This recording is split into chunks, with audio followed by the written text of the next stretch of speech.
প্রতিশ্রুতি দিব যেভাবে আপনারা আমার আব্বাকে আপনাদের পাশে সব সময় পেয়েছেন সুখে দুঃখে।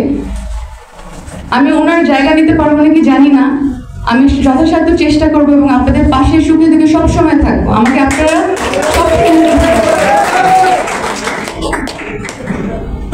আমি সিলেট 6 আসন থেকে বিএনপির ধানের শীষের প্রতীক নিয়ে নির্বাচন করতে চাই, এটা আপনারা অনেকে জানেন।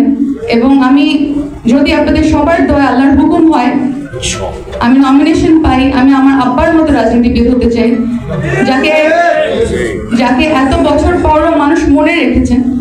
এবং যারা ওনার এরকম প্রজন্ম আছে, আমি যখন গোলাপগঞ্জ বিয়ানীবাজার বিভিন্ন জায়গায় যাই, এরকম প্রজন্ম আছে যারা ওনাকে দেখেননি, তারা আমার আব্বার কথা জানেন এবং সম্মানের সাথে আমার আব্বাকে দেখেন। আমার মনে হয় মানুষের সবচেয়ে বড় প্রাপ্তি সম্মান, টাকা পয়সা দিয়ে কিছু হয় না। অসৎ রাজনীতিবিদদের কি হয় এটা আমরা সবাই দেখেছি, নিজের দেশে থাকার জায়গা হয় না, কাউকে মুখ দেখানোর